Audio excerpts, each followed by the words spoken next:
Coming up on a Get Loud podcast. Oh, man, so many exciting free agent talk about frenzy time. Yeah, and we got the draft coming up, so we're talking to Rhett Lewis from NFL Network. That's going to be really fun. Plus, the great debate. The Get Loud podcast is presented by SeatGeek. This summer, SeatGeek has your ticket to the best live concerts in the DMV at Northwest Stadium. SeatGeek, the official ticketing partner of Northwest Stadium. New reads, new pod. Welcome to Get Loud. That's Smoot. I'm Jakes. What's going on, brother? Man, I'm good, brother. How about you? Besides, feeling mortality this weekend, everything else been good. Yeah, how's that back doing? All right, let me paint a picture for you. Please do. I pulls up to the vacuum, and I like, you know what? Let me vacuum my car. Yeah. 70 degrees. When it turns 70 degrees, it's time. You like, let me do something. I goes to vacuum my car. I put the quarters into the machine, grab the vacuum. I open the passenger side door, stick half of my body into the car, got my legs out of the car. I'm starting the vacuum, and my back goes out. My back goes out, and I just fall to the ground. So I'm just really in the parking lot, just sitting on the ground. All right. Could not get up. For the first time, I felt mortality. For the first time, my body let me down. For the first time, I crossed the threshold, Jack. I crossed the threshold. There's no going back. It's over now. It's no going back. For the first time, my mind was telling my body something that it could not do. Did you press your life alert button? I didn't. That's the next step. Because if I could do that, just vacuum a car out, I could easily fall in the tub and just be there for 3 days and nobody come looking for me. Bro, that's happened to me before. And I'll just be walking around the house. And it's and just tighten up. And then I'm walking like this. I'm I didn't even do anything. First of all, I usually earn my injuries. You see what I'm saying? Yeah. They are warranted. I know what play had happened. I know where I banged my knee. Even if I just stumped my toe against the bedpost or something. I know where the injury came from. But this one was personal. This one got in my head. This one was personal. It got in my head, Jinx, because for real, the ride back to the house was so uncomfortable. Because I'm I can't sit right in the car. Yeah. I know when I get home, it's going to take me 15 minutes to get out the car. And my birthday coming up next month. And that was the first thing came to my head is you turn 46 next month. You're 46? I'm 45 right now. Let me still be 45. You're looking good, man. You're looking good. 46, I will be next week, and I got a taste of it. and I don't like how it tastes. That's all I'm going to say. I don't like how it tastes. It's been rattling in my brain since it happened. When's your birthday? April 17th. Okay. Yeah. You got to remember that day? Yeah. Let's do your hot ticket presented by SeatGeek. This summer, SeatGeek has your ticket to the best live concerts in the DMV at Northwest Stadium. SeatGeek, the official ticketing partner of Northwest Stadium. Well, I'll tell you one thing that should make you feel better. Please. Prescription. You got a prescription for me? More acquisitions. Yes. Let grandmama cook. When I said those immortal words early in the season last year. It caught on. I was just trying to tell people, be patient and let Mr. Peters do what he do. And what he do best is finding your best and bringing them to us. I enjoy that part of what he do. Debo coming to town. Yes. I love this trade. Yeah. I love the way it plays out. I love the fit on this team. And I love that Adam Peters, we know who Debo is, but there's something to be said for a GM who has a familiarity with someone. Already knows who he is. Yeah. I already know his work ethic. And he understands when you go into war, especially against Philadelphia, you need to have weapons. And Debo is a certified weapon. When he comes in on third down, you don't know if he's going to be the third down back, the slot, the outside. When he goes in motion, it's an automatic alert for everybody on defense. Usually guys, what we call gadget guys, so when they come into the game, we have to alert where they are at all times. Yeah. He will be that guy. So while you alert where Debo is, Terry gonna be working on the backside. Yeah. So it's a perfect marriage at the perfect time. And I think that's what it is, especially in this thing. We saw a team that had to purge the 49ers, and we said, all right, let's get there before everybody else get there, and let's make some plays happen. And you're only giving up a 5th-round pick, which is a beautiful only a thing. 5th rounder. Yeah. This is a deep draft, and I do think the middle of this draft is actually the best part of this draft, but you're not finding a Debo in the 5th round. Right. All right, so let's just be honest. So if I got to give a 5th round up, I would have gave whatever they wanted. And if that's all they wanted was a 5th round, I understand. I think we got a legit weapon, and we got a weapon that's hyper-focused right now because has something to prove now. Ooh, doesn't like that chip on your shoulder. If you want the best athlete, chip on your shoulder, playing for a country, and whatever floats your boat. All right, that's when I like to have my athletes, when they got a chip on their shoulder. How have you had to do that throughout your career? Because you see athletes do this all the time, where they. Even if they have to make something up, like I got to find a way Psych to stay. Out. Yeah. Well, I talk trash all the time, so I had to back it up. That was my way of self-checking myself to make sure I played at a certain level. So I would just get into arguments with people just because I know now I got him heated. He finna give me his best, and especially when I'm talking trash. See, that's why I love when offensive coaches call plays. Okay. Because they usually call them from the sideline. All right, I'm the corner on that sideline for at least 2 quarters. Okay. When the field switch, I'm going to be over there. And that's when I start to play Jedi mind tricks with the coach. Like to get him to attack me. Yeah. So, but situationally, I can kind of bend it to my will. So I would basically use confrontation to keep me on my toes. You hear this with some players, like they like to get hit first. Because then it's like, okay, now we're going, I like to get on their first drive, first of all, I like for us, once we finish the toss, I like for us to go defense first. I like to get in the game first. Second of all, I love it when they do a toss sweep my way, first play of the game. I want to be dirty. I want to already get down and dirty and feel like I'm a part of this game. So yeah, sometimes you need to, and it does a lot for you to just, it's just another game. Let's go. All right, so that's what it is. Like, let me get in this game, let me play, let me get dirty, let me get started. So not only is this huge for JD5 to have an extra weapon, but now you can help unlock Terry. What does this mean for Scary Terry that now he has someone like Debo on the field with him? Well, he's seen a lot of double teams last year. In the beginning of the year, everybody was like, why they not getting Terry the ball? Because they're double teaming Terry, because they don't feel like we got other people that can beat him. But Zach Ertz during the year proved that, yes, I can beat you. All right, so the thing about it is it gives him fresh one-on-ones. It undresses the coverage, too. Because when he moves, you're going to have to get into your coverage. All right, if you're trying to show us a single man high, but y'all really in cover 2, when he goes across the formation, you got to go and show that cover 2. So he's going to do a good job of undressing the defense for JD5, and he's going to do a good job of manipulating coverages away from Terry, giving him one-on-ones, and he'll be the one-on-one. And one thing that you've really impressed upon me, like during our time together, because I'm always learning things, is coach and player matter. Scheme matters. Yes. And when you have a guy like Cliff Kingsbury who has a tool like this that he can use, huge. Now you're talking about creativity. Yes. Through the roof. Now it's going to be a Debo package that has Debo plays in it. And it's going to be plays off of Debo. All right, so for every play he got, it'll be a play for somebody else off of his motion and movement. All right, so you're talking about a creator. All right, you seen what Shanahan did with him. Think about what Cliff Kingsbury going to do with him. And like I said, and a motivated Debo Samuels. So he'll be ready for the party. And I like what you said, too, because you'll see coaches sometimes, they'll run a play early on, maybe gets a yard or 2, but it's so they can build off that same look later on and go for a bigger gain. And go for a bigger gain. And it's actually always 3 plays off of 1. Okay. They're going to go, I can do this to the left, I can do this to the right, and I can also do this one more play off of it. So they're going to always layer it. And when you got a guy that's been here like Cliff Kingsbury, now he just finna add on to the playbook that already exists. He did a good job earlier the year spoon feeding JD5 to let him get into the learn how to be a professional and play on Sundays. And once he opened that playbook up, we seen him run everything. Well, I think he'll start from the door this year, adding on to that playbook because he understands the defensive coordinators studied the plays he ran last year. And now you continue to help that offensive line. You make the trade for Laramie Tunsil. Not official just yet. We're just waiting to put pen to paper. Yeah. Hey, listen, another masterclass by Mr. Peters on how to get it done. And I think this had a little sprinkle. I could smell the football guy because I woke up that morning feeling zestfully clean. I woke up, some morning when you wake up and feel better than others. Oh, yeah. You feel like, this day is going to be a good day. Wanna win.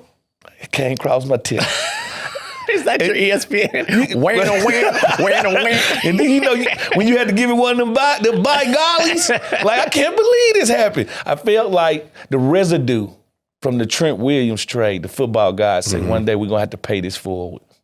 So we're going to do it with Laramie Tunsil. Come on. Protect that blind side. Hey, listen, protect every side. Yeah. All right? He instantly makes the offensive line, takes it to another level. All right? I wish I had my CD player here. I'd be playing the Fat Boys a bat. Because you know how I feel. I want the boys that smell like bacon, Mike Jenkins. You know that. And guess what we collecting right now? If you don't weigh over 330, we ain't shopping with you right now. We looking for size. We looking for men. The last time we had the Hogs on one side with Jacoby and Charles Mann and Dexter Manley, we ran the NFL because we ran the trenches. And right now, we are collecting guys for trench warfare, and I love it. About a year ago, I was in D.C., Yeah. and I heard Fat Boys in the wild. I was in downtown D.C., and I was in a bar, and I looked at the bartender, and I go, is this Fat Boys? Yeah. He goes, yeah, it is. Yeah.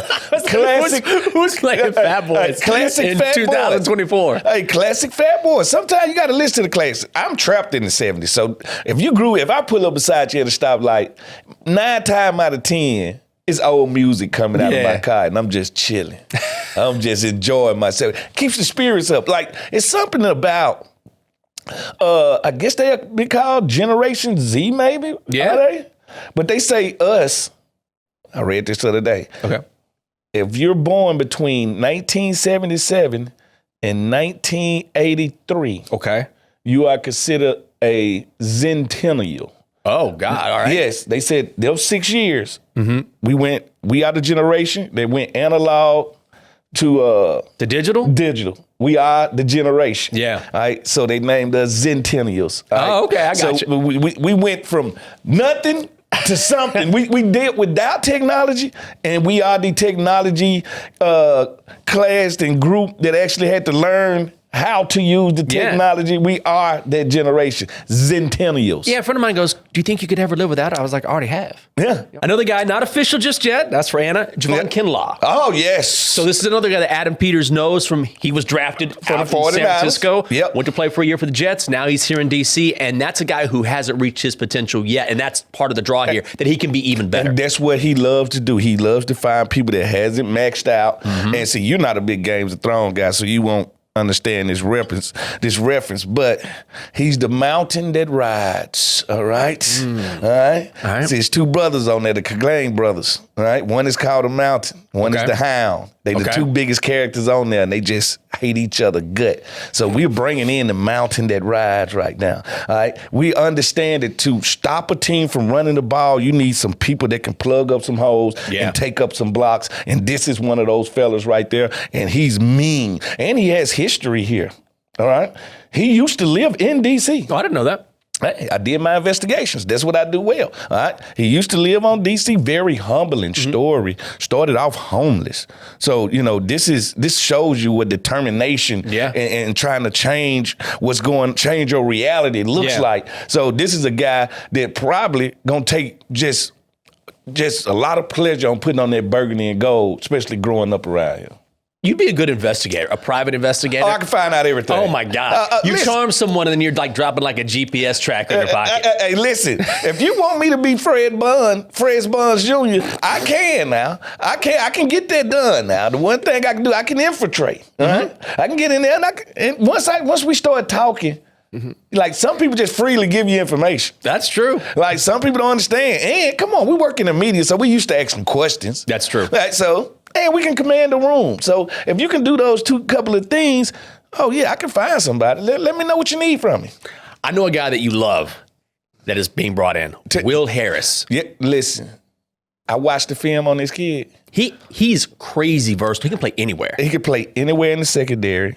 When he can actually tackle way better than people think he can. He gets to the running back and the wide receiver with bad intentions on his mind. And he's a ball hawk. I do love that. He jumped out when we played them this year. Like, I was like, who is this kid? Like, he was making plays. He's one of those guys that you don't know what all he brings to the table until you really watch film. Okay. If you don't watch film, and this is what I always say about sports figures. The worst thing, and this is for all the mothers and dads out there. Okay. If you think your child has a chance to play sports, male or female, please give him a sports name. Because see, his name is normal. It don't stick out. Will Harris. Will Harris. Right? And because it ain't a football name, because you ain't met no LeBron until you met LeBron. That's true. Right? So if my name was Will Harris, I would have just added something to it. I'd been like, my name is W.H. Harris. One name that I really like, this college kid, he ain't made a splash yet, but his whole name is the coldest to ever do it. Oh, the coldest. Yes. Yes. That's a football name. You will never forget that name. Right? And he did like an air conditioning commercial in college. Not? Why not? It's the coldest. If my name was the coldest, I'd be like, take me to the Coors Light Mountain so I can stand at the peak of this thing. I am the coldest to ever do it. All right, listen to me. That's a football name. All right? But because his name is regular, they won't give him credit. We got a quality athlete in this kid. And also, I know there are guys that played on the team last year, but signing Bobby Wagner and Zach Ertz, bringing them back after the seasons they had last year. Very important. Huge, yeah. Well, first of all, El Capitan, that's what Bobby Wagner is. No doubt. He's the tone setter. You bring him back because, come on, third, fourth in the league in tackles. Still playing at a crazy still level. playing. Remind me of what London. We brought London over. London got 5-6 years out of it. So, some guys just know how to take care of their body. Some guys understand the task at hand. And if you don't want a Bobby Wagner on your team, you don't want to win. And Zach Ertz, he was reborn last year. He was reborn last year. So now I just love the approach because it's making it to where when we get to the draft, we're not drafting for need, we're drafting for best player available. This is what this free agent period is doing. He's making it to when we get there, we're not in need of no one thing. That means best player available, I'm going to add it to the room each round. And that's what great GMs do. Guys, coming up, we're going to have your voicemails, going to have your emails. Also, Rhett Lewis from NFL Network going to be here, talk a little draft as well. You were just mentioning the draft. 703-726-7419 or WashingtonGetLoud@gmail.com. Any other signing that you liked, a signing that surprised you? Do you like Sam Darnold going to the Seahawks? Did that move the needle for you? I think Sam is going to ball there. I think Sam, as much as I love what Geno does, I think Sam is going to be an upgrade from Geno. Now, they took all his weapons. They took all his weapons away. So they really going through a rebuild there. But I think Sam is going to be good there. I think both teams won because the Raiders now, he's back with Pete Carroll. That's who gave Geno his start. He loves Geno, Yeah, so it's fine, especially if you're going to end up drafting Shador if you're the Raiders and you got Geno in front of him. So now he don't have to play. Very smart move. New England spit that dust. I don't think I've ever said that. Ever. But New England spit that dust. They had to really build a team on the move. Yeah. And I think Milton Williams, beast. We had to watch him play 3 times. Man. Yeah, beast. They got Carlton Davis, put him on the other side. So, I think New England got a lot better. But that's the thing about free agency. You don't know who's going to fit with their new team until they get there. Yeah. That's the scary thing about free agency. Like, everybody feel like they won as of today. But you don't know who's going to really fit your team until that time comes. I thought Tampa made some good plays, too, to keep Chris Godwin. How about that? They say he turned down $20 million extra to stay. Now, let's do the math. Florida has no state tax. Smart. All right, New England. Boston taxes on a whole nother level. So does it even out? That's a good question. Especially when he don't have to move. All right, tax-free. I already got his house here. I already got his family here. And also you have to think about, look, is this a good fit for me? Like, am I going to get the ball? What about marketing opportunities? What about sponsorships? Like, there's a lot that goes into that. Yeah, and I've already been with Baker. Baker knows how I get open. Mike Evans can't play forever. Eventually, this is going to be just my team. Yeah. So, Chris Godwin, no hatred here, brother. And also, if you're thinking long term, he's a young enough guy where who knows what's going to happen 3 years out from now. Yeah. Where if you go to New England and you're barely getting a football, as opposed to you keep balling out in Tampa, all of a sudden you're in line for maybe a bigger contract. And he can retire there. Yeah. Yeah, nobody's going to retire in Boston. All right. And how about them Cowboys? They're not doing anything. They're not doing anything. They did get one player, Javonte Williams. Yes. From the running back from Denver. Congratulations. How about them Cowboys? Congratulations. How about them Cowboys? Quiet clap from Anna. You gonna pay some bills? Why not pay some bills? All right. MWAA. We don't travel to escape life. We travel so life doesn't escape us. We could dream of any place in the world, and in a blink of an eye, we're there. That's the wonder of flight. All you have to do is decide where to. Dulles International Airport. Let your imagination soar. Book your adventure today at flydulles.com/nonstop. The Get Loud podcast is brought to you by Bet365, official sports betting partner of the Washington Commanders. Bet on a range of NFL markets with the Bet365 app. Craft your own personalized bet slip with Parlay. Access thousands of games with live streaming. Place your bet before the match or bet during the game. It's up to you. Download the Bet365 app today and join 80 million members worldwide. Age 21 plus only. Must be physically located in Virginia. Gambling problem? Call or text 1-800-GAMBLER. I'm going to follow this up. Some exciting news. Commanders have some football camps. Yes, we do.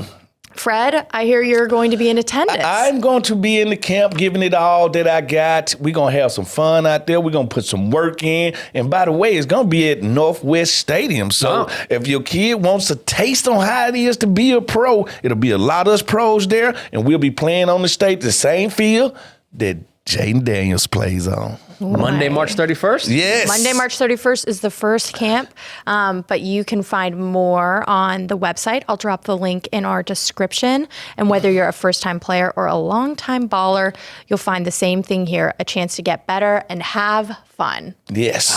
That's most important definitely. thing. All right. That changes stuff for people. I'll never forget when I was young and literally out of Mississippi at that time, 8 of us got drafted. And Steve McNair used to come back and throw this dream camp every year. Jerry Rice used to come to it, all the players that were playing at that time, Brett Favre, and we'll be out there as high schoolers, and they would be doing 7-on-7 against us. Mm-hmm. And that made me believe that I could play in the league just those times. So sometimes you don't know how these camps touch people, and I was 10th grade at the time. So, but you just never know how it touches a player. No, that's going to be, you can be imprinted really young by meeting someone who really takes an interest in you as a kid. Just a handshake. Oh, he is human. No doubt. Yeah, he is human. And Jimmy Smith and them not taking it easy on. I never forget Jimmy Smith just ran through me. Did not care. We're going to treat you like you a pro. And I was like, that's what I'm talking about. Right there. Because you got to be up for the challenge. Yeah. You got to be up for the challenge. And they was not pacifying us. They was like, this is how it's going to be. You're going to have to get better at this, and you got to get stronger at the point of attack. You got to do this. That's all I need to know. All right? Because I'm going to do all these things. Anna, we got an email, voicemail? We do. We'll start off with an email from Justin. He says, hi, I've been a Commanders fan my entire life. My first jersey I bought myself was Brian Arakpo's, but I just found out see about that name? This podcast. Arakpo. Have you met another Arakpo? Never. Thank you. Continue. Okay. You have mentioned core Commander traits, such as leadership and loving football. Aren't these traits that most franchises want? How do other teams differ in what they prioritize as team traits? Thank you. Well, first of all, you have to identify as a GM. I'm not drafting a guy if he doesn't have these traits. Mm-hmm. All right, these are the things. Now, here go the thing about sports. If I'm 6'5", 300 pounds, I was born this way. God gave me this gift. Mm-hmm. And I don't have to love football to be good at it.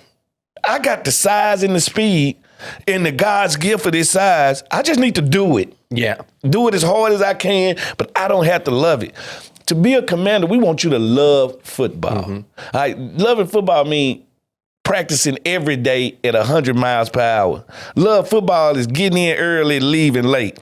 Loving football is not wanting to let the man down beside you. All right, not playing for you. Mm-hmm. I haven't said no you stuff. It's all about the team, and that's how it is. And like I said, if some guys just good at it, that don't mean they love it. And that's what you have to weed out. There's a huge difference there. Yeah. And these the guys you have to weed out. Like which one's loving and which one's just good at it. No, I think that goes for a lot of things, particularly in sports. An analogy I like to use is if you want to do something well, like a lot of people like to wash the car, but not many people want to wax the car. Yeah, they don't want to detail it. Right. It's like, hey, the car looks good. It's like, it does, but you can make it even better. It can be a lot details, better. Yeah, most definitely. Exactly. And isn't part of that holding people to a standard too? Like, yeah, you want to have certain traits, but you have to make sure that you hold people to that standard. If you got enough guys in there that believe that, they'll bleed onto the other guys. So if you got enough guys in that locker room, the tempo and the status of the locker room will be all right. All right, we ready for our first voicemail? Yeah. All right, let me cue that up. 703 726 7419 703 726. That's a pleasant voice. 7419. Got a good voice. Big Smoot, what's happening with you, man? Hey, I'm gonna be real quick, man. Look, what y'all think about Bashar Super, man? I need some real sports analysts on this. I feel like we can pick him up in the sixth, maybe even in the seventh round. You know what I'm saying? You said who? Be a real game breaker for the offense ASAP. I mean, you talking about a dude I sent his- Tootin. Yeah. He came out of a small school, VTech running back. but VTech did- with VTech did the exact same thing he did in North Carolina A&T. Man, I'm just saying, man, this dude's a baller. We can pick him up late in the draft. He could be a real game breaker for the offense, man. Let me know what you think. Pleasure speaking with y'all, fellas. Take it easy. I do say this about Tootin. He does have what I call the commander's pedigree. Yes. Started from the bottom. They want kids that didn't had to problem solve at one point in their career. He's done that. He blew him away at the combine when he ran that blazing 40. speed. Blazing speed, and he in your backyard. Like my guy said, he'll be a late round draft. Like this is a draft that legit, I said last year was the best quarterback draft of all time. This is the deepest running back draft I think I ever seen. Yeah.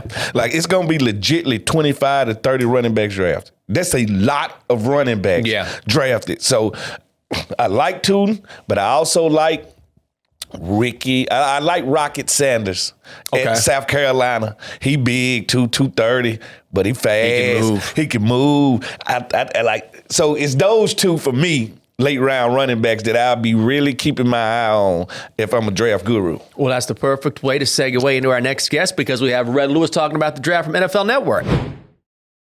As we promised, special guest here on Get Loud, it is Rhett Lewis from NFL Network. And Rhett, I should probably turn this over to Smoot for a second because you guys just realized you got a lot in common out of nowhere. We long lost brethren. That's what we realize. Can't you tell? Yeah, that's what I'm saying. Like sometimes you don't know because this world is so small how we all connected like through people. Because when he said classmate, I'm like, no, it ain't. No, it's not. Come on. Yeah. Most definitely brought me into the league because I came into the league in 2001 and he was here when I got here. That's right. My dad, Dean, was there, took over for Bubba Tyer, the great Bubba Tyer, the great legend. Bubba T. With just a fantastic human being, great family, and legendary Commanders figure, a longtime fixture there in the training room. I got a lot of love for the DMV area and for the Commanders. Man, it was a fun time in my life. Wait, so Rhett, I got to ask you this: how did you feel about the resurgence of the Washington D.C. football team this year? Because we seem to be the darling of the league. Like everybody was pulling for us. Look, it was a lot of fun to watch. And I think, before my dad got to Washington, he was in New Orleans, right? And I was a diehard Saints fan while he was there. And I grew up in New Orleans. And so, I saw what it felt like. I felt, right, what it was like to struggle, right? And to have that frustration as a fan for a long time. And then you watch the Saints kind of get up off the mat. And all my friends that I grew up with, became those diehard Saints fans that I was while everybody else was booing. I'm sitting here like, come on, guys, let's get behind the squad. So you was the original baghead. You was the original baghead? No. Not me. No bags on this head. No, that's Eli Manning. Yes. He was doing that while Dad was out there playing. But no, man, I'm one of those teams. I'm loyal to. I'm one of those fans. I'm loyal to a fault. Through good times and bad, and it was. Look, it was an interesting time. When my dad was there, and we were, a part of that Commanders family, and it was the Spurrier era, right? Which was fun. It was crazy. Yeah, call it that. But it's not very good. That's just not very good.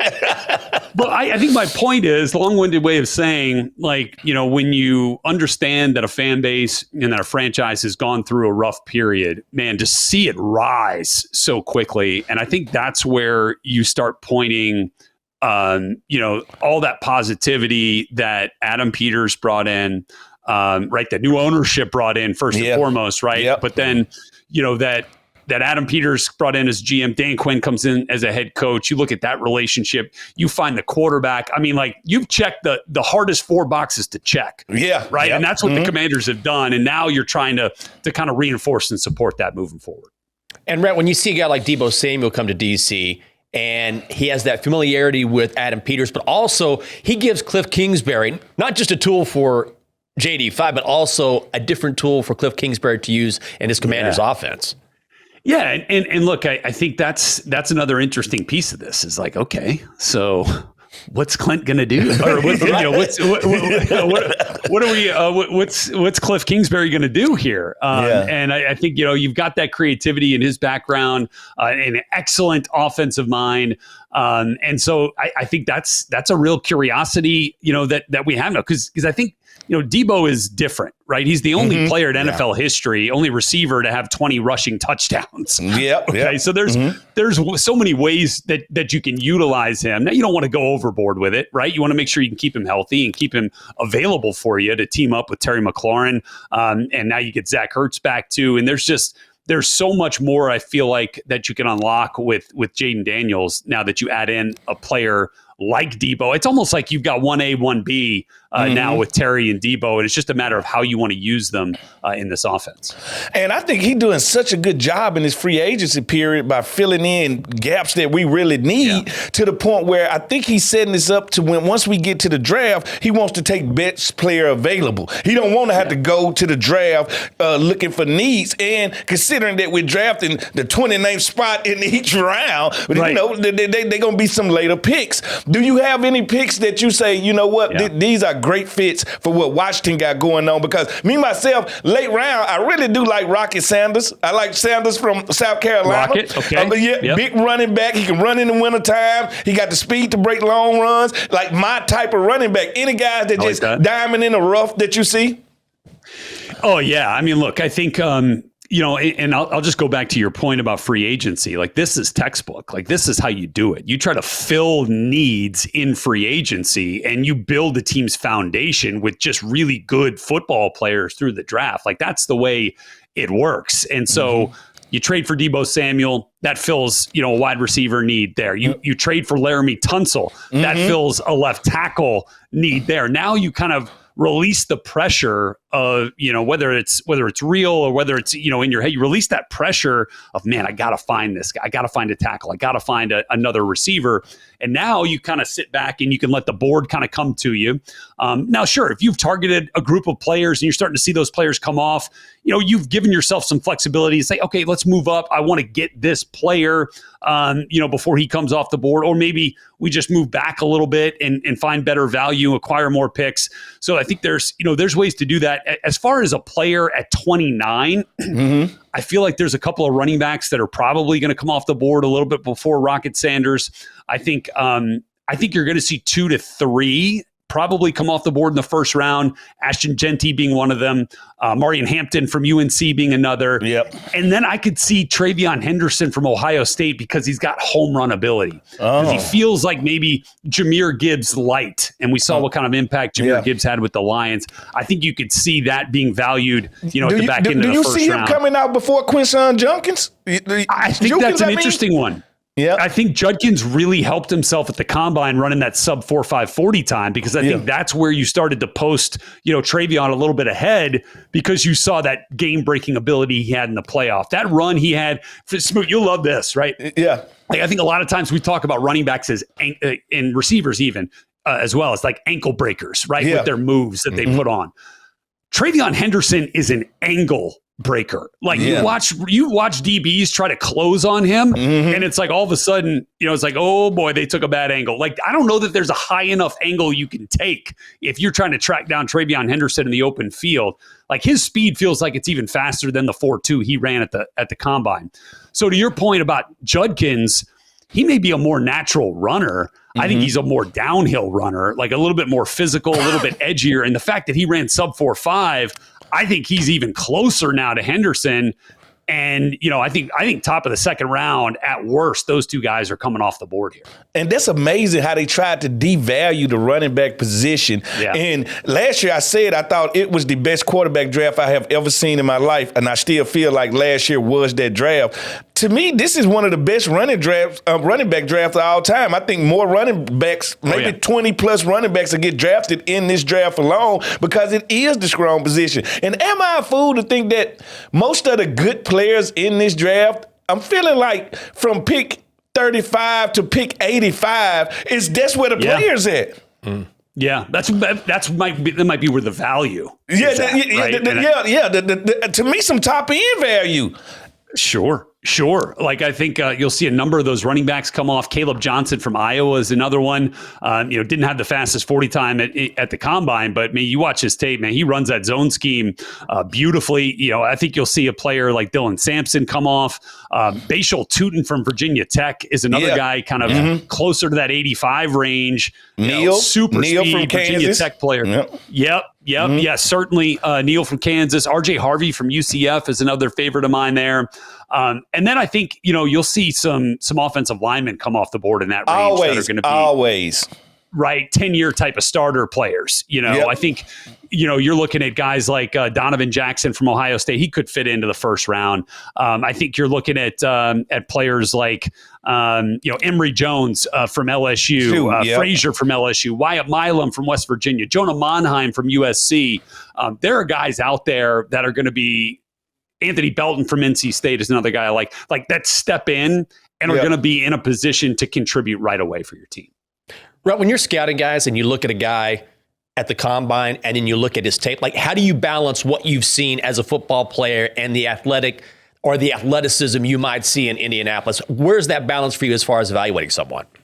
Yeah, I think it's always a good question to ask, right? And I'm sure there are teams who have different formulas on how much they value it and how much I think everybody obviously comes back to what you did on tape, what you did on the field, right? And that is obviously the majority of any player's evaluation.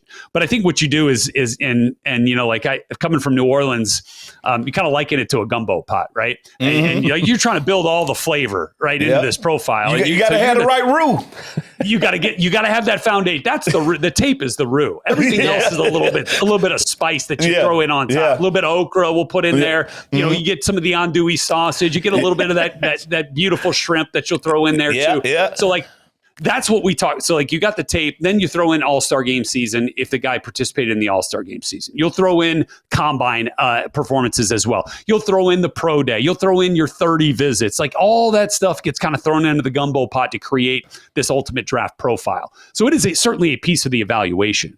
One of the other ways to look at this, guys, is, and I talk about this a lot with my buddies Daniel Jeremiah and Bucky Brooks on our Move the Sticks podcast over with the NFL, and it's I think a lot of times going into the combine, you're trying to put players in the right neighborhood, right, of where you think they're going to fit in. Once you leave the combine, now we're trying to put them in the right house. Right? We're trying to find the right fit, and I think what the combine does with that athletic testing that you get, those results, if you've got similar grades on players at a certain position, and then one guy has a superior performance in the athletic testing, you're saying, okay, well now since we're similarly graded and I see greater athletic potential, maybe this slides a little bit above. And it starts separating the clusters. And I think that's a big part of what we see from the combine. But Rhett, we see this every year. We see people go to the pillar fight called the combine and leave a superstar. We see these athletes go break the 40 record only to come to the league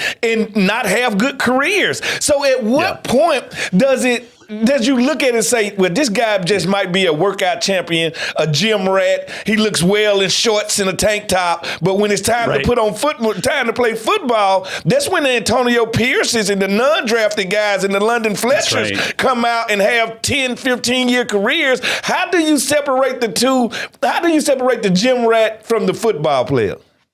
Well, look, I think that's why you go out there and pay a top-notch GM like Adam Peters and you put that responsibility squarely in his hands. Okay? That's above your pay grade. That's what you said. Look, I view the combine as equal parts informative and entertainment. right? I mean, I love watching a fast 40, but I think what you're going to do is you're going to go back and say, okay, did that guy run 4.3? When he was running that go route, against Texas, did he run that 4.3 when he was coming out of his break, trying to get himself some separation for his quarterback? Did that guy look like he actually benched 36 reps when he was trying to deal, with Abdul Carter coming off the edge in the Big Ten this year? I think that's what you do is like you say, all right, we've seen what this guy can do now, in shorts, but like, does he actually do that when we turn on the tape? And I think what it does a lot of times is just kind of makes you go back and look and see if you can find that athleticism that you saw in Indy in a player's background. That's what scared me about Stewart. He is built like built like Hercules. He's God's gift to an athlete, but that one sack really bothers me. Right? Yeah, I feel you on that. That production just We've wasn't seen there. that before. Yeah, we see from Penn State, and he got drafted in Baltimore, and he still got one sack in the league. Odafe Owe. Yes. I'll give you a different picture too. Rashawn Gary came out of Michigan and was a highly regarded prospect, but did not have a ton of sack production either, and has really transformed himself into a Pro Bowl All-Pro type player, right? Yeah. So I think with the right development, that's where you can kind of find that elevation from your skill set. Now, here's the other thing I'll say about Shamar Stewart. Like, it's not like he was lost coming off the. I mean, he led the team in pressures. Yeah, he's got to figure out how to finish. Right? That's where coaching comes in. That's where having Dan Quinn, come in, who helped Coach Witt, right? And but I think back to watching Cowboys training camp when DQ was the D coordinator there, and in Micah Parsons' rookie year, if you were out there in Oxnard at camp, DQ was sitting there with Micah Parsons after every practice, and they were working pass rush moves. Yeah, like there was a vision there, and there was a development process there that has elevated Parsons' game, and I'm sure he would tell you the same thing. Obviously, having great talent is a big part of it, and Stewart certainly has that. So, how do you feel about the development piece? Right. And that's where, again, like I mentioned with Peter, that's why you go out and pay Dan Quinn, who's going to go out and pay really great assistant coaches that he trusts to develop, some of this athleticism and some of this potential into production. He does fantastic work at NFL Network, also with some connections to the Burgundy and Gold as well. That's Rhett Lewis. Rhett, we appreciate it, man. Thanks for the time. Great stuff. Michael, thank you. Smoot, great to talk to you guys. Look forward to doing it again real soon. Hey, man, thanks for coming on. Tell Bucky and the fellas I said what's up, man. I will. Thanks to Rhett for being on the show here. Learned a lot from him. Yes, always does great most definitely. Work. Yeah, way to pick his brain. And look, this got a new read. This summer, all right, my man, SeatGeek has your ticket to the best live concerts in the DMV at Northwest Stadium. SeatGeek makes it easy to catch world-conquering tours and high-wattage performances from your favorite artists all summer long. SeatGeek has the best seat, your seat, for an unforgettable summer. From rock royalty to rap superstars, R&B to country, find out all on SeatGeek, the official ticketing partner of Northwest Stadium. Summer concert season officially starts with SeatGeek. I cannot wait to get on SeatGeek and get this Kendrick Lamar ticket at Northwest Stadium. That's going to be a hot ticket. I got my bell bottoms ready, my jacket. Listen, I'm going in there. They not like us. You ought to get your Fitbit out. I already got my Fitbit. That's what you got to do. I don't just laid it down. Yeah, there it is.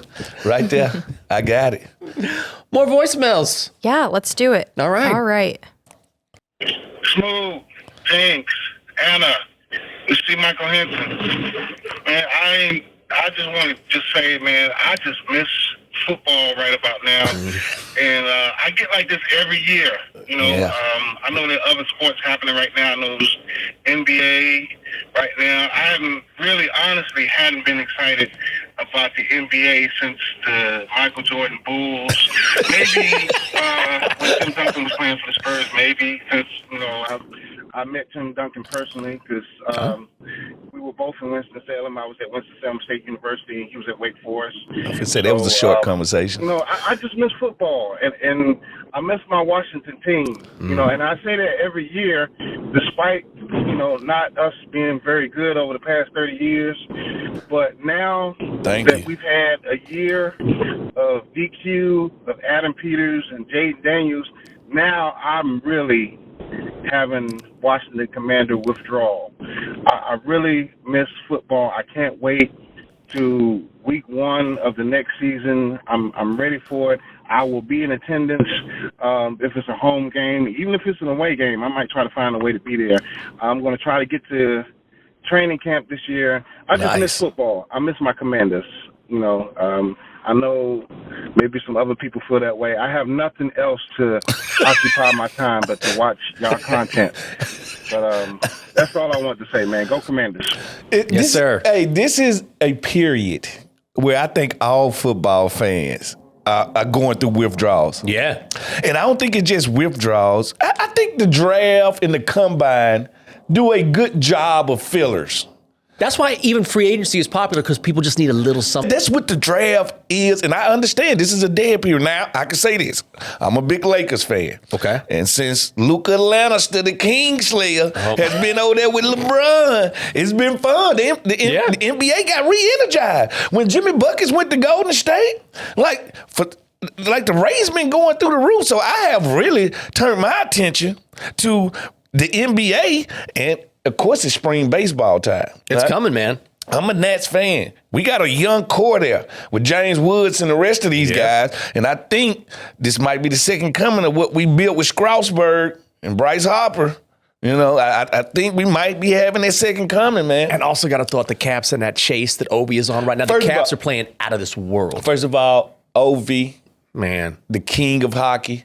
Like, do you remember when we was young and on Saturdays, this cartoon used to come on with Michael Jordan, Wayne Gretzky. Yes. And Bo Jackson. Yes.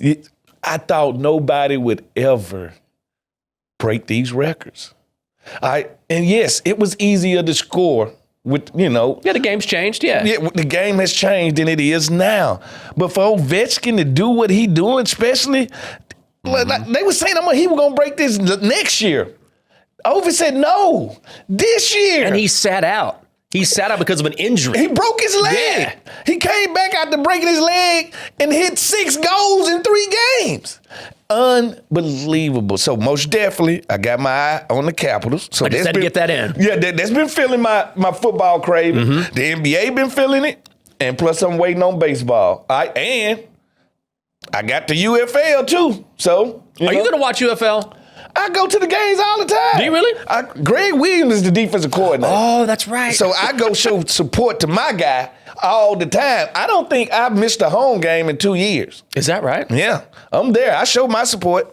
Well, we're going to play Friday Face-Off here. Yeah. But before we do, one thing I did want to ask you about was this video of Laramie Tunsil carrying a squirrel in his mouth. See, he was just holding like it was okay, sorry, it wasn't Laramie, it was Javon Kinlaw. Was it Kinlaw? It's Okay. Kinlaw. I would say it's Kinlaw, and me and you didn't even blink because we're from the South. I was like, that's a very Southern thing. Hey, if I walk up into a gas station, they got pick a pig feet, a jar on the shelf over there. Nothing shocks me about the South. Now, have I walked in the mall and seen a dude with a squirrel in his mouth? No.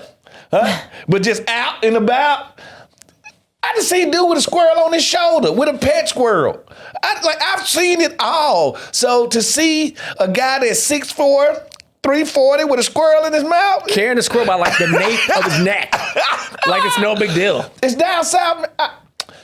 All right. After the Florida Gator game when I was in college, we grilled a gator and ate the gator. All right? How was it? It's chewy, all right? But it's good. It's chewy. Yeah, I'm gonna say it's good gator, right? So who am I to say something about a guy having a squirrel in his mouth when I've ate gator? Have you had squirrel? I've had squirrel. Yes, I have had squirrel. Gamey? Squirrel is gamey, yeah, but it's nothing like pulling up to your cousins that live in the country, because I lived in the capital city, and they'll have like a squirrel nailed to the tree. What? Yeah, they have a squirrel nailed to. That's how they skin the squirrel. By nailing the squirrel to the tree by his feet, and that's how you start to skin him, to eat him and gut him. I did not know that. Yes. You should come to Mississippi sometime, you know? I know. Yeah, get some nature in your life. Okay. Face Off. Yes. Right. Friday Face Off. Okay. So basically these are debatable topics I've seen around the media lately. Okay. And one of you, maybe you guys will disagree or agree. Travis Hunter versus Shohei Ohtani. Is playing both sides in football harder than baseball? Ooh. No. This is what I'm I gonna say say. Shohei. Hey, this is what I'm gonna say. Okay. Who that? Brad Jordan, Deion Sanders, Bo Jackson. I done had a chance to talk to 2 of the 3 Okay. about base. Was it hard? Because Deion would play a game on Sunday and lead that game at 1 o'clock. Remember the couple times he take a helicopter? And go play in them Braves games. All right. And he said to me, and I think because football just came easy to him, that it was harder to hit a baseball than it is to play football. But you hear that from athletes all the time. Hitting a baseball might be the most difficult thing in Well, if sports. somebody throwing this baseball, if Randy Johnson at 6'7", Right. throwing this ball at 110 miles per hour, of course. Like, I'll say this. Skill-wise, I think baseball is harder. The eye-hand coordination, Yeah. especially offense, is harder. Defense is different. I think the taxing on the body, football is harder. Oh, yeah. But between Travis, Heisman Trophy winner, unbelievable player, I have never seen nobody in college do what he did. But Shohei Ohtani. And plus, you're talking about, look, offense and defense are obviously different, but they share similar skill sets as Yes. far as footwork, as Yeah. far as hand-eye coordination. Yeah. You're talking about hitting a baseball versus pitching. That's a totally different He skill does set. both. And at the highest level. The only person you could compare him to is Babe Ruth. Yeah, that's right. The Big Bambino. That's the only person you can literally compare him to. So as a ex-football player, I have to bow down to something that's bigger than me. Shohei is I ain't gonna say the better athlete. Yeah. Got the better skill set. Well, and when you think about hitting a baseball, if you hit a baseball 1 out of every 3 times, that's massively successful. Yeah, like You know what 3 I mean? out of 10, you Oh, all-star. yeah, right. You got 300, right. Yeah, you get burnt 3 out of 10 times. Even the best hitters, most of the time, don't make it, don't hit the ball. Well, that's how hard Yeah. it is to do. So I give that love to Shohei right now. What about you? I definitely think it's Shohei. You think it's Shohei? Like it's like what Travis Hunter continues to do and will do in the pros is remarkable. But playing baseball, hitting a baseball, and then that's the thing too. Hitting a baseball is hard enough. He does it as well as anyone. And then when he's pitching like he is, he pitches He's as well throwing as gas. it's unbelievable. He's throwing gas. Yeah. So I have to go with him because I think the Dodgers roster right now could be one of the best rosters ever assembled. Oh yeah, there's an argument out there that they're quote ruining baseball because there's no salary cap and they've signed so many great guys. It's the best roster ever assembled, and he could be the best hitter and the best pitcher on the team. And he's going to pitch this year. Yeah, that's what I'm saying. So if he the best hitter and the best pitcher on the best team ever assembled, that speaks for itself. Yeah. Yeah. Well, if you guys have any feedback, be sure to leave your comments. Leave us your voicemails. We want to hear your thoughts on these. All right, next one. Eli Manning versus Peyton Manning in a Manning Bowl. Did you just skip I'll the go back to Tyreek it. Hill? We're going to go back to that.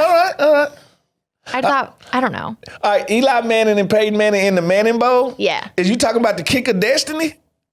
Maybe. I feel like, that's. Because Eli won the kick of destiny. Which If it's kicking destiny, it's Eli. So if it comes down to, well, first of all, I just wanted, I done picked off everybody in the Manning family besides Archie.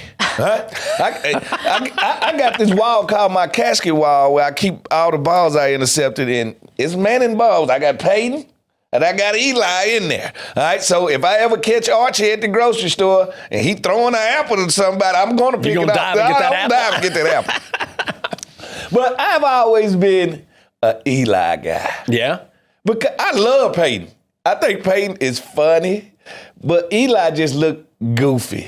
Like Eli looked grounded to the ground. Yeah. And you know how much trash he had to take as the little brother. Oh my like God. that's why I always pull for the little brother. Yeah. I'm my only child, but I know Peyton just gave him all the hell he could take. You know, like Yeah. you know Eli took it from Cooper and Peyton.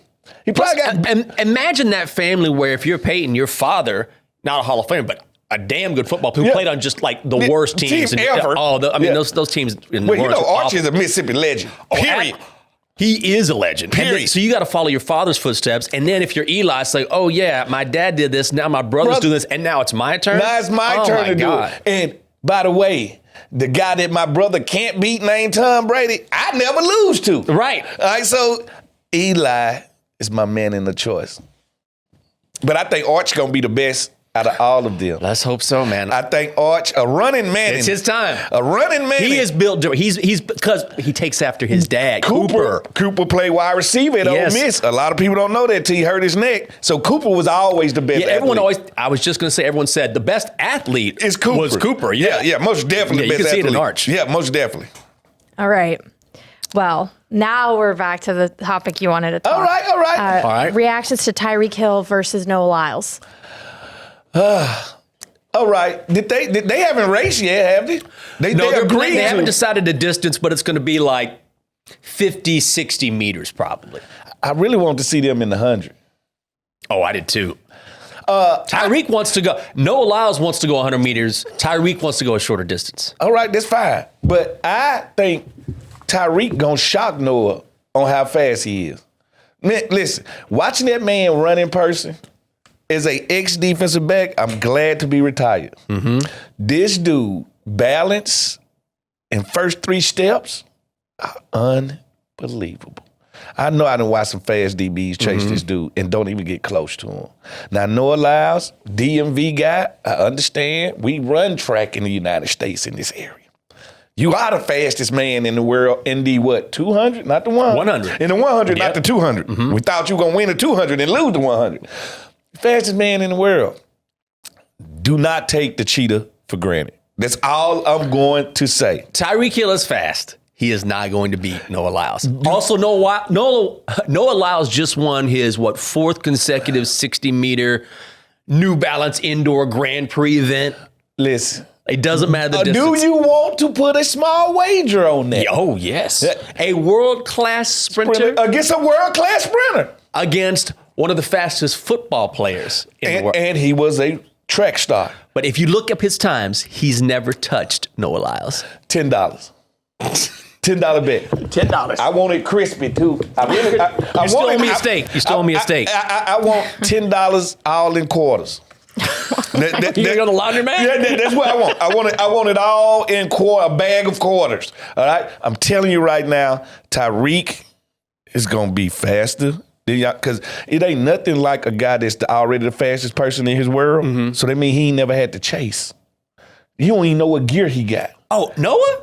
No, I'm saying Tyreek ain't had to chase. Yeah. He had, because he's in front of everybody. Like, sometimes as an athlete, you ain't really get pushed till you got to go get somebody. Right. I'm telling you, I'm going team cheetah. I just think people don't understand. Track speed. And not just track speed, technical aspects of track. Like how you get up off the blocks when you bring your head up. But I know who does. I know Tyreek do. He does because he has a track background. Yeah. But you're talking about a guy, Noah Lyles, who does this for a living. He just did it. Like he's doing it constantly all year long. You are right, Jigs. He just beat everybody on the planet. Yes. That's the one thing about track in the Olympics. You're playing against the planet. All right? He is right now the fastest man on the planet. He's basically Flash. Mm-hmm. All right? Well, all I'm saying is Cheetah could be Quicksilver. All I'm saying is Cheetah might give him a run for his money. Also, you know they're probably both playing us because after Noah Lyles won this race, this 60-meter race at the indoor, he pulls out a sheet of paper that says Tyreek could never. Yes. And so Tyreek, repost that. I'm like, man, they're building it up. It's very Floyd Mayweather-ish. Yes, right? Exactly. And guess what? If you want people to come to the circus, you got to let me know it's a circus in town. And they're building up the circus so that we'll pay, watch, bring in all the gate receipts. We just bet $10 on Right, exactly. That's what I mean. Exactly. Yeah, I'm with it. What you got for us, Anna? Okay, last one is pancakes versus waffles. Just a fun, light one to end on. Now, this one is a very hard one for me. Look how serious you got. No, very serious. Let's get serious for a second. Seriously, pancakes and waffles. The one thing I take very serious being from Mississippi is breakfast. I can eat it all day. I can eat it every day. Yes. I used to eat it with my grandma when I stayed at her house all the time. She cooked breakfast all the time. 5 o'clock, 6 o'clock, 7 o'clock at night, don't care, breakfast. All right? It's something about when that butter and that's the right amount of syrup get between them two pancakes. Oh my God. It's spongy. in a way that the waffle is crispy. All right? Like You got to catch it at just the right time. Like, you cannot let the warm syrup sit on the waffle too long. Spongy, but not soggy. It's soggy. See, that's why I think the pancakes outlive the waffle. The waffle is a little easier to make because of waffle makers, Oh, yeah. but the pancake to me is a little bit more satisfying. I agree. And you've never seen nobody stack waffles. They always stack pancakes. Like, and by the way, IHOP just was giving away free pancakes. They were? It was me and a bunch of other senior citizens out there just eating free pancakes, eating stack of pancake. Anna, you want to chime in? Pancakes, waffles? I think waffles. Because you know what? You put They chicken, neater. You do chicken with waffles. Chicken and waffles, not chicken and pancakes. No, see, this was not. That's why it's it was better. not chicken and If we're adding waffles versus chicken, that's pancakes. different. It was just waffles versus pancakes. But you can't put pancakes with chicken. Yes, you can. They made out of the same thing. Like, one just flat and one got lift. I'm gonna say this: waffles are And you can neater hold to extra. eat because once you get the syrup in the little holes, It just like holds the syrup right it there. just for you. holds it for you. It's But guess so much what? better. Pancakes do the same thing. They just takes it in. Just absorb it. They just absorbs it, and it I like tastes how like Anna a was pill. like, because of chicken and waffles. Wait a second. That's not the argument. Yeah, like, how you gonna bring chicken? Like, if you add chicken to anything, it wins. Yeah, like fried chicken would be amazing with Exactly. anything. Yeah. And what if I say, what about sausage and bacon with the pancakes? Like, come on. What about a Because full sausage nutritious and bacon breakfast? with waffles, still better. It's just better when you, like, it's better to be accompanied with. I think that's a young people thing. What about you, Jinx? Oh, I'm taking pancakes, man. It's What just something is about a wrong with pancake, you ain't it? people? I can't even believe It's this. something about a pancake. Chicken and waffles that's a different meal. Yes. No, still breakfast, still brunch. I mean, I would eat it any time of day. I ain't Yeah. gonna lie. When I go to brunch, Sequoia's Brunch, by the way, is the #1 brunch in DC. Okay. I love it. I don't really mix the heavy food. I only eat breakfast. Yeah. Like, you'll rarely see me eating chicken and waffles. You'll see me eating waffles, some good stone grits, bacon, some fruit, Yummy. That sounds good. sausage. I haven't eaten today. That sounds great. No, it's just something about when you go into a breakfast spot, like the aromas, they're there. Like, you I'm know, trying to focus in my head. I'm like, do I want breakfast later or some Popeyes? I can't decide. well, go buy milk and honey. Oh, yeah? Milk and honey, yes, sir. They serve breakfast all day long, and it's great. Oh, my God. By the way. Delicious. Sounds amazing. Hey, tell them Fred sent you.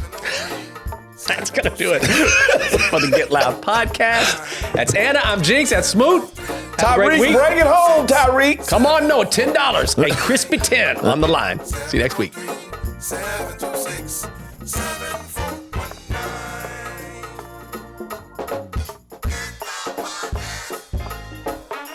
The views and opinions expressed by our podcast guests and or hosts are their own and do not necessarily reflect the views or positions of the Washington Commanders or any of their representatives.